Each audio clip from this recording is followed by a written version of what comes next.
Tá funcionando, finalmente. Acho que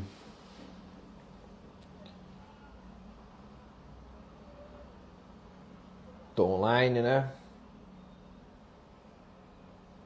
Apareceu uma pessoa, outra. Enfim, dá pra ver que o Instagram voltou a me permitir fazer lives, que é uma coisa bastante admirável, né, da parte do Instagram. Porque eu passei um tempo sem conseguir fazer lives e agora o Instagram tá novamente me permitindo fazer lives, falar com vocês por aqui. Enfim, pessoal, eu resolvi abrir essa live aqui. Peço que vocês me tenham feedback, se vocês estão me ouvindo bem. Vou falando aqui e as pessoas vão aparecendo aos poucos. Alguns vão pegar o bonde andando, mas faz parte, né? E minha intenção aqui é falar um pouco sobre algumas coisas, umas coisas que eu vejo que têm sido perguntadas com muita frequência. Né? Eu vejo que uma galera nova entrou aqui na página e eu recebo perguntas às vezes sobre casamento, sobre questões éticas, cristãs, né? Do que pode, não pode. E assim, o que eu preciso falar para esse pessoal novo que está chegando aqui é que eu não gosto de ficar respondendo esse tipo de questão. Né? Por que eu não gosto de responder esse tipo de questão? Porque muitos desses assuntos que hoje eles se banalizaram na rede social, no YouTube, nessas plataformas digitais, eles não são devidamente tratados. Eles são respondidos de uma forma muito genérica e que eu acredito que não atende à necessidade de quem pergunta. Eu vou tentar dar um exemplo concreto. Cara, as pessoas vêm me perguntar sobre em que ponto que um casamento ele é legítimo ou não é ilegítimo. A Bíblia dá diretrizes, né? Dá diretrizes bastante claras, a meu ver. Eu não vou aqui entrar em detalhe porque não é o objetivo dessa live. Mas as pessoas querem uma receita de bolo para o problema delas. E eu já falei aqui outras vezes, eu não sou um guru. Eu sou um estudante de filosofia, de teologia. As questões que me interessam são questões dessa natureza. São questões de cunho filosófico, de cunho teológico, de cunho histórico. Eu não penso nessas questões, gente. Então, assim, é uma coisa muito que eu preciso falar para essa galera que está chegando aqui agora. O teor dessa página é o teor que está na bio. Vocês podem entrar lá na bio, vocês vão ver qual o objetivo dessa página. Falar de apologética, falar de pós-milenismo, falar sobre a educação cristã clássica, que é um ponto que às vezes ele acaba voltando, às vezes ele é deixado um pouco de lado, de fato, né? Mas ele precisa da base filosófica, precisa da base também teológica, que é o que a gente procura fazer aqui na página. Dito isso, gente, é uma coisa que eu preciso falar. Já uma outra coisa que muitos de vocês têm perguntado, né, têm trazido perguntas sobre isso, é a respeito da questão da teonomia. Né? Algumas pessoas têm feito perguntas, né? Como é que seria na teonomia? Como é que seria isso? Seria aquilo outro? Eu vejo que existe em muita gente uma certa obsessão, né, com essa questão política. As pessoas elas são muito afeiçoadas à política no Brasil. Né? Desmedidamente afeiçoadas à política. O que é um problema, tá? Eu vejo que a gente precisa entender o valor da política. A política é uma coisa importante, mas ela não pode ser vista com essa paixão que as pessoas veem. Né? E eu vejo que muita gente que tem chegado aqui na página que nunca ouviu falar de teonomia, né? Ouviu falar de teonomia porque o Iago bateu, né? Porque os teólogos gente boa bater. Aí se cansaram dos teólogos gente boa e viram na minha posição uma posição política mais aceitável. E ok, de fato eu acredito que o caminho é por aí. Mas entrar nos meandros de como vai ser a teonomia é uma coisa que está muito acima do nível de vocês, né? Que começaram agora a estudar esse assunto. Se você quer de fato entender a teonomia, cara, você vai ter que estudar muito, cara. E não é coisa de 1 ano, é coisa de 10 anos. O Rushdoony tem uma obra chamada As Institutas da Ordem Social. É uma obra monumental. Eu não li essa obra, tá? Até porque, para vocês verem, né? Eu não tenho tanto interesse nessa questão assim, né? Quanto parece às vezes que eu tenho. Eu sou teonomista, entendo que o Estado ele precisa ser cristão, precisa estar comprometido com uma confissão de fé. Eu entendo que isso é elementar, né? Mas como que eu entendi isso? Eu já expliquei em outras ocasiões aqui no Instagram, e aqui eu vou explicar de novo. Quem está aí ouvindo, né, vai escutar de novo falar isso. Hoje eu vou tentar falar com um pouco mais de detalhe. Por que eu me tornei teonomista? Eu acho que é um ponto que, assim, é muito importante. Veja bem, tem duas razões, né, pelas quais eu me tornei teonomista. E eu acho que uma é muito mais importante que a outra. Uma é muito mais importante que a outra. Mas eu tenho que admitir que a primeira razão pela qual eu me tornei teonomista é uma razão filosófica. Aí eu volto a dizer, é uma coisa que algumas pessoas aqui na página parece que não entendem, né? Eu sou um estudante de filosofia. Eu sou uma pessoa que desde muito cedo eu estudo filosofia. Eu gosto de ler obras de filosofia, gosto de ler obras de teologia também, né? A teologia e a filosofia elas conversam bastante, né? Quando a gente é cristão. Gosto muito de história, mas eu diria que, assim, no geral, minha afeição é mais para a filosofia. E para você entender o que é o Estado, você precisa de uma base filosófica. É importante você ter isso. Eu diria que é essencial você ter isso. Se você não tem uma base filosófica forte, você nunca vai conseguir discutir um assunto como o Estado. Por quê? Porque o Estado ele precisa de um fundamento. E esse fundamento é um fundamento religioso. Todo Estado precisa de uma religião. Isso é uma coisa básica. Por quê? Porque o Estado é uma articulação de uma ordem civil, de uma ordem jurídica, de uma ordem legislativa. E qual que é o fundamento de uma ordem jurídica? É uma ordem moral. Se você não tem moral, você não tem direito, dito de uma maneira mais clara. Se eu não tenho uma moral, é impossível eu ter um sistema legislativo. Vocês concordam? Cara, como é que eu sei que matar é errado? Eu não sei. Eu não consigo, a partir da observação, da experiência, dizer que matar é errado. Porque, vejam bem, gente, cara, os animais se matam na natureza. E isso produz o quê? Um equilíbrio. Então, é verossímil, se você nega a ordem moral, que você possa admitir que matar é uma coisa certa. Mas veja bem, até se eu apelo para a ordem natural, né, eu estou afirmando a moral. Então a gente já quebra essa argumentação liberal, iluminista, hobbesiana, quando a gente entende esse ponto fundamental. Que, cara, toda ordem jurídica precisa de uma ordem moral. E o que confere uma ordem moral? É uma ordem religiosa. O homem ele precisa partir de pressupostos. Esses pressupostos, eles vêm necessariamente de alguma religião. O que se vendeu para a gente nas universidades é uma coisa lamentável. Eu diria que a cristandade ela caiu como um patinho nessa ideia de que a filosofia ela é uma coisa autônoma em relação à teologia. Isso, pasmem, teve desenvolvimentos dentro da própria cristandade. Eu estou no meu radar de produzir um vídeo mostrando como Tomás de Aquino foi o responsável por uma revolução no direito. E isso permitiu o que a gente está vivendo hoje. Vai ser um vídeo polêmico, né? Um vídeo polêmico mesmo, né? E eu vou demonstrar isso. Eu vou demonstrar como que o Tomás de Aquino foi responsável por uma revolução no direito, né? E hoje o que a gente vê? A gente vê uma ideia de que não, a filosofia ela é emancipada da religião, é emancipada da teologia. Mentira, não é. Ela é subserviente a alguma religião.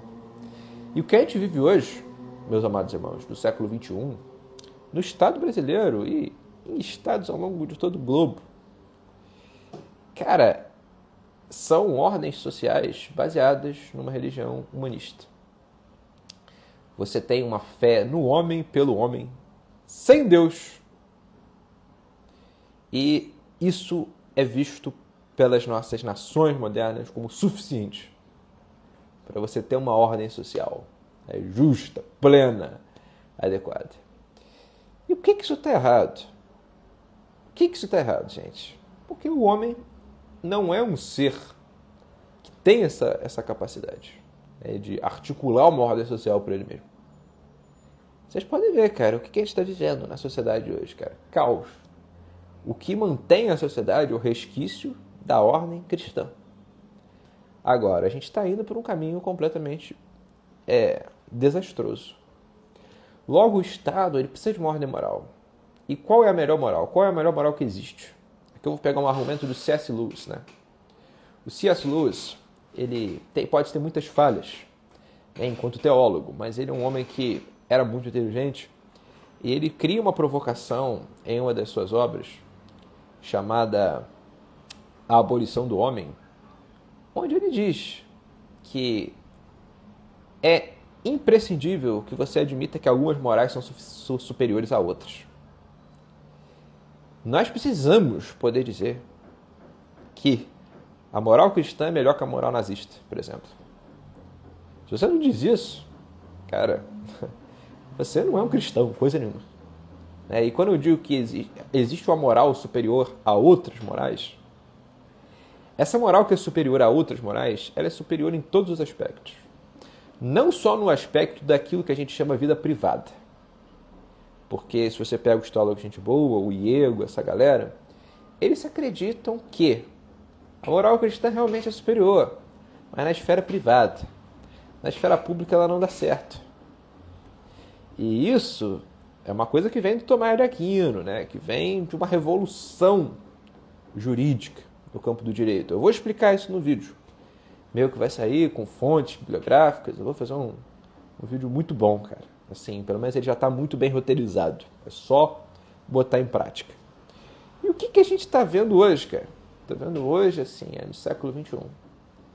É que essa negação de uma moral superior, que é a moral cristã, tem tornado a civilização ocidental vulnerável a ataques de humanistas, de céticos, de esquerdistas, de tudo quanto é gente que não presta. Então vocês olham, cara, olhem a realidade que a gente vive. Por isso eu entendi o seguinte: beleza, o Estado precisa de uma ordem moral. A ordem moral cristã é superior. Então o Estado necessariamente precisa se submeter à moral cristã.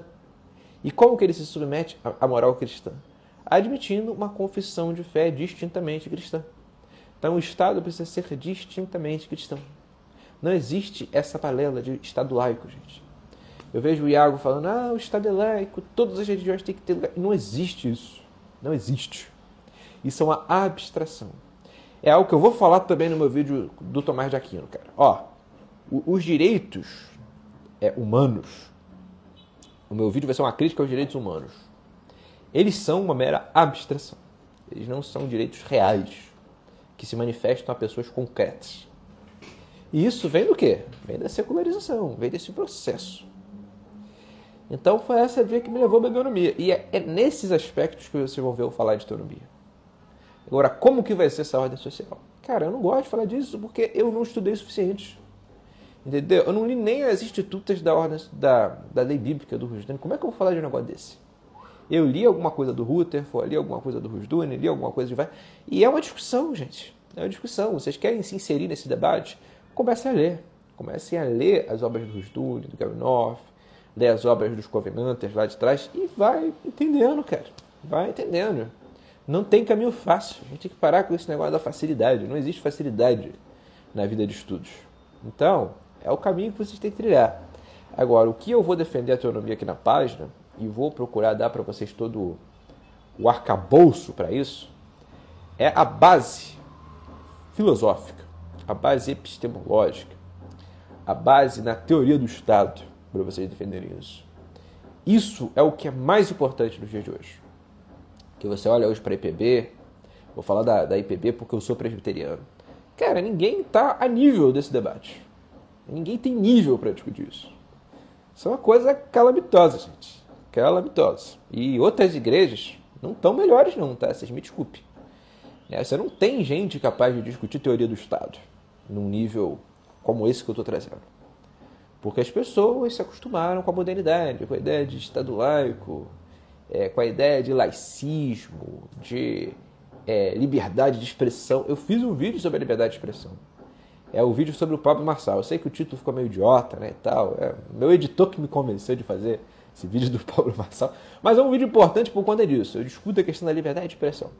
Que é um outro assunto que as pessoas vivem me perguntando. Liberdade de expressão na autonomia. Como é que vai ser? Cara, assiste meu vídeo do Marçal, que eu explico isso, né, naquele vídeo. E assim, gente, é isso que vocês precisam fazer. E foi isso que me levou para o posicionamento autonomista. A necessidade de uma base religiosa, que fundamente uma base moral, que fundamente uma ordem jurídica na esfera do Estado. Agora, qual que é a outra razão para a pessoa ser teonomista? Que eu acredito que é mais forte que essa. Que não foi o que me levou para a teonomia, mas que é superior à questão da base filosófica. É a base teológica. Boa parte de vocês que me acompanham são reformados. O que a fé reformada admite? E isso é uma coisa que difere a fé reformada de outras perspectivas cristãs. O luteranismo tem uma perspectiva diferente da fé reformada nesse aspecto. O arminianismo, que dirá, né? O arminianismo, ele está muito aquém da fé reformada, em todos os aspectos, incluindo esse. E o pentecostalismo, né? O evangelicalismo também. Mas o que nós reformados acreditamos da relação lei e graça? Veja bem, a lei ela foi cumprida em Cristo, em muitos aspectos. Aspectos dos sacrifícios. A gente pega Hebreus, a gente vê que nós estamos sob um novo sacerdócio, um novo sumo sacerdócio de Cristo. Então, aquilo que os sacrifícios do Antigo Testamento faziam apontava para Cristo, que é o sacrifício perfeito. Então, veja bem, tem de fato um elemento na lei de Deus que é descontinuado, porque é cumprido em Cristo. Mas existem outros aspectos que continuam, que perduram. Os elementos civis, eles perduram. É por isso que o livro de Levítico, por exemplo, ele tem importância. O livro de Números tem importância. E se você nega esse entendimento teonomista, aqui eu estou falando de teonomia na perspectiva da lei de Deus. Daquilo que vocês vivem me perguntando, né? O pronomianismo. O que é pronomianismo? Eu vou me dar o luxo de responder isso, porque assim, às vezes as pessoas me perguntam coisa que dá para você responder jogando no Google, mas o pronomianismo realmente não dá. Porque pronomianismo é um termo muito específico que alguns reconstrucionistas utilizaram para descrever o movimento reconstrucionista. Um dos P's que compõe o movimento reconstrucionista. O pronomianismo é o entendimento de que há uma continuidade da lei de Deus. É uma perspectiva pró-lei de Deus. Em contraposição à perspectiva do Iego, por exemplo, que é antinomista, que nega a lei de Deus. Acredita que a lei de Deus ela foi ressignificada a partir de Cristo. Nós reformados entendemos que a lei de Deus ela tem uma continuidade. Ela tem algo que se manteve, que são os elementos civis e são os elementos relacionados ao que norteia a cultura de um povo. O que é o livro de Levítico? O livro de Levítico é o projeto de uma civilização, gente. Não é simplesmente um ritualismo. Não, aquilo é um projeto de uma civilização. O ritualismo ele apontava para Cristo e tinha esse papel. Mas ele é muito mais do que isso. Então, eu diria que nós, como reformados, nós temos o dever, a obrigação de entender que a lei de Deus ela tem um desdobramento civil, tá, gente? Tem um desdobramento civil, cara. Isso é uma coisa assim, muito importante, cara. Muito importante mesmo. Eu descobri aqui que eu consigo acessar as perguntas, né, que vocês me fazem, né? Eu vou fazer uma pergunta, que vou responder uma pergunta aqui dos stories, cara, que eu acho que ela é importante, né? Provavelmente é de alguém que entrou há pouco tempo. Aqui eu tô vendo que felizmente não expõe a pessoa, né? Como é nas perguntas que eu respondo nos stories, que é o seguinte: a liberdade religiosa no Estado cristão de perspectiva pós-milenista. Aqui já tem um erro de, como é que eu vou dizer, né? De concepção do que eu defendo aqui na página, que ele é comum, né? As pessoas confundem pós-milenismo com teonomia, com reconstrucionismo. Cara, vocês precisam entender, cara, o que é o quê? Porque senão vocês não vão entender nada, né? Se ficar com essas confusões, entendeu? Cara, o que é o pós-milenismo? Uma perspectiva escatológica. Você pode ser pós-milenista, você pode ser arminiano, se você quer saber. Sabia? Você pode ser um arminiano pós-milenista. Entende? É possível. O pós-milenismo é simplesmente o entendimento de que a vinda de Cristo se dará depois do milênio. É um período de prosperidade da igreja. Agora, como isso vai acontecer? Existem inúmeras discussões no meio pós-milenista. A teonomia já é outra coisa. A teonomia é o entendimento de que a lei de Deus ela continua tendo uma aplicação nos dias de hoje. Então, você tem diversas perspectivas teonomistas. E assim, a ideia de que é possível existir estados cristãos não é apenas dos teonomistas. Né? Você vê que, por exemplo, a Igreja de Roma, a Igreja Católica Romana, durante muito tempo, e ainda hoje, né, ela acredita. Quer dizer, hoje menos, né? Porque hoje a Igreja Católica tá o que vocês estão vendo lá com o Bergoglio, né? Essa é a verdadeira Icar, né? Mas a Igreja Católica Romana, durante muito tempo, ela acreditou em estados cristãos, né? Em nações cristãs. E a Igreja Católica Romana não é teonomista no sentido de que a gente é. Ela tem, é claro, né, alguns pontos de contato com o que a gente sustenta, né, mas muito diferentes. Então a gente precisa entender isso, cara. Uma coisa é nação cristã, outra coisa é teonomia, outra coisa é pós-milenismo. Né? E a gente precisa saber fazer essa distinção. Eu vejo que algumas pessoas às vezes vão começar a entender meu pensamento e se embananam nas definições, se embananam na compreensão das coisas. E a gente precisa ser paciente, tentar entender. Primeiro entende o que é pós-milenismo. É o que eu sempre falo, gente. Vocês têm que começar entendendo o que é pós-milenismo, cara. Quer entender o reconstrucionismo? A primeira coisa que você tem que entender é pós-milenismo. Você tem que ler o Gentry. Você tem que ler a galera pós-milenista que a Monergismo publicou, sabe? Esse é o caminho, cara. Esse é o caminho. Agora, vocês querem começar a entender esse negócio de como é que vai ser um Estado cristão? Sai fora disso, sabe? Vocês não têm bagagem para isso. Mas primeiro tem que entender o pós-milenismo. Depois de entender o pós-milenismo, depois você passou 5 anos estudando pós-milenismo, aí você vai para outros assuntos. Né? Em paralelo, talvez você pode começar a tatear reconstrucionismo, teonomia, mas a primeira base tem que ser uma base teológica. Tá? Teológica. Mas aí ele pergunta o seguinte: o que seria diferente dos Estados Islâmicos? Cara, olha, a gente precisa entender bem o que é o islamismo. É um outro problema que eu vejo que as pessoas elas não estão devidamente cientes disso. Né? Eu não sou expert em islamismo, eu já tive interesse em começar a estudar o islamismo, né? Mas eu nunca consegui levar esse projeto a cabo, por uma série de questões, né? Porque eu acabo lendo outras coisas, né? E assim, isso acabou meio que ficando debaixo do tapete. Mas ano que vem eu pretendo começar a estudar a fundo o islamismo.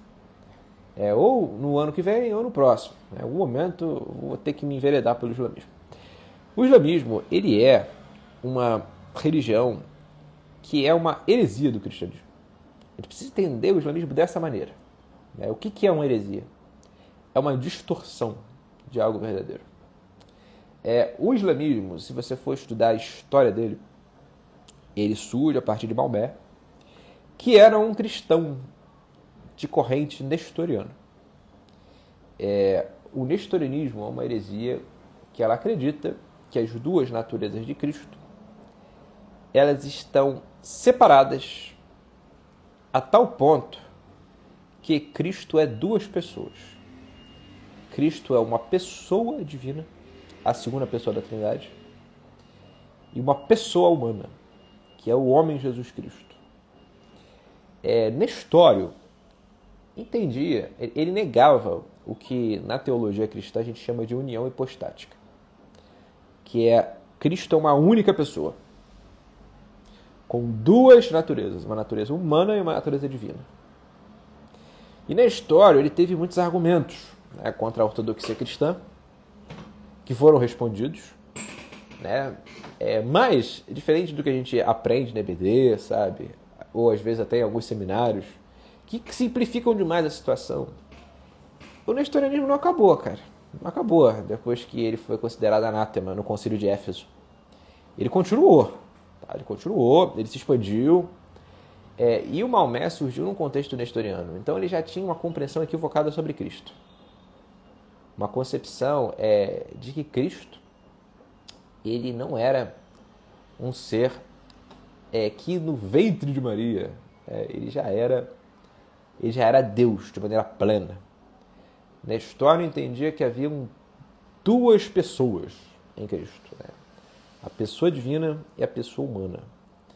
Isso é uma discussão muito profunda, né? Um dia talvez eu pretendo um dia mais para frente fazer uma live só sobre os concílios da igreja, né? Porque é um assunto que assim é necessário, é uma coisa que foge um pouco do escopo da página, mas eu preciso trazer isso para vocês terem ideia, né, do que foi o nestorianismo.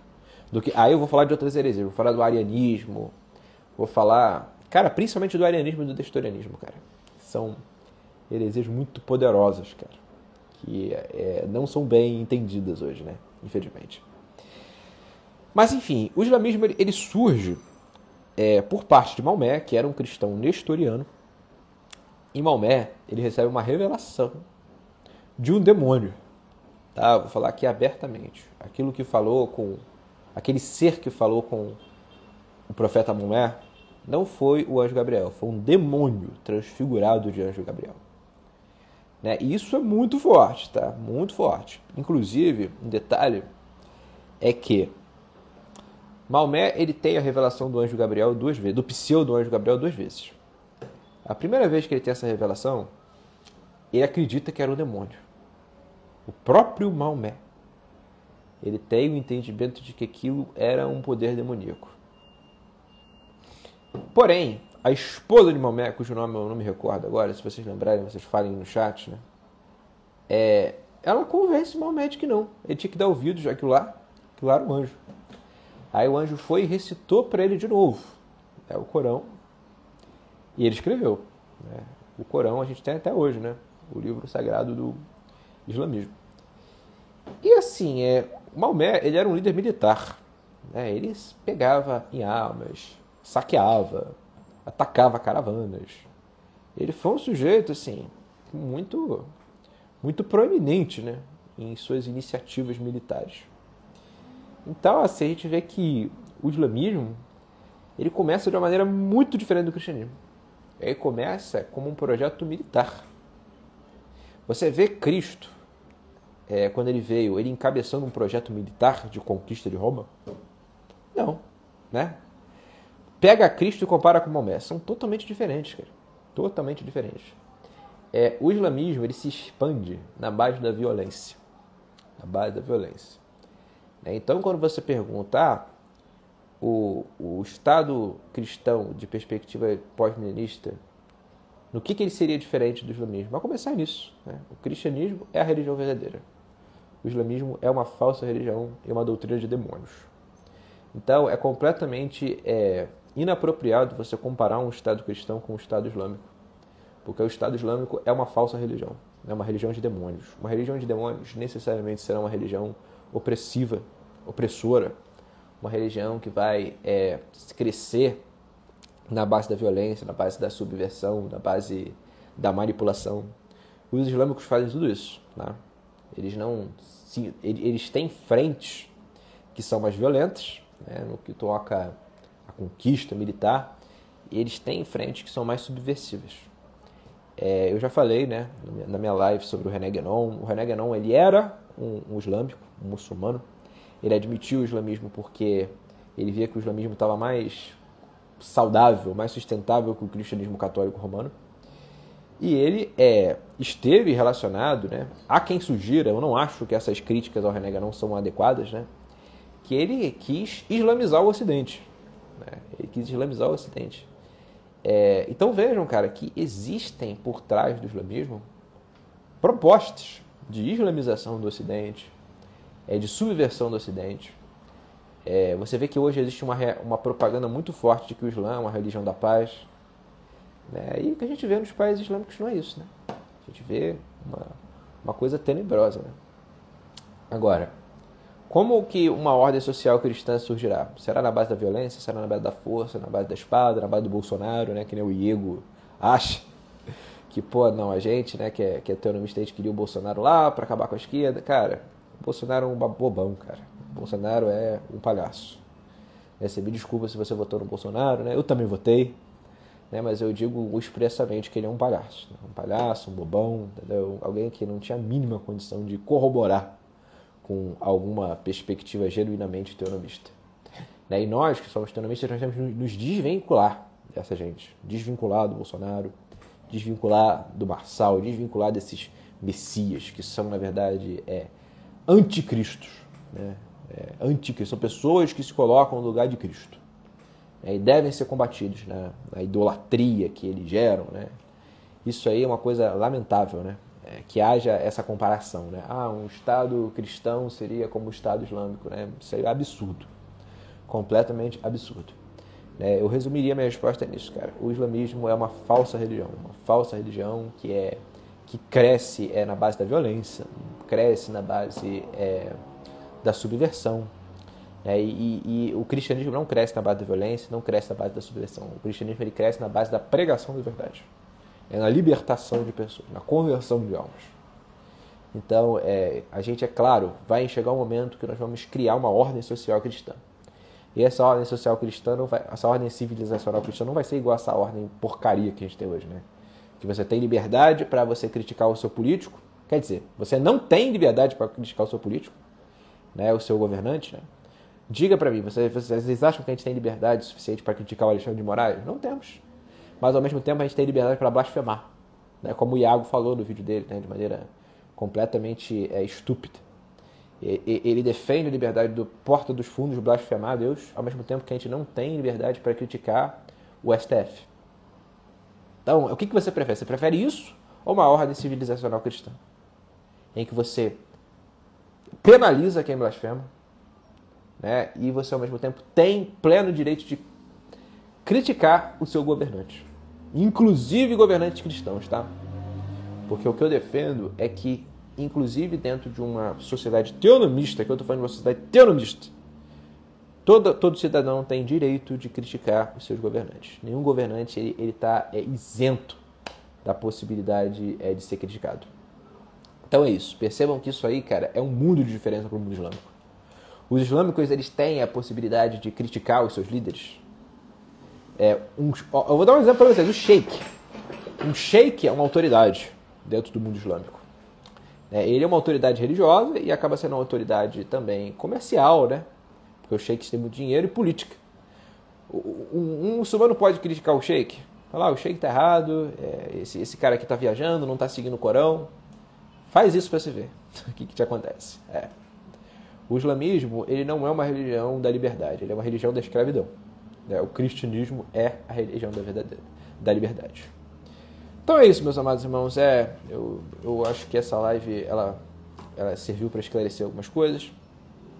E provavelmente vou fazer mais lives, né? Assim no Instagram.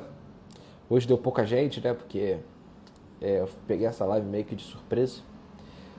Mas aí, gente, eu vou deixar essa live salva e vou ver a repercussão, né? Se for uma repercussão boa, posso fazer outras lives, né? Sem script, dessa maneira assim mais espontânea.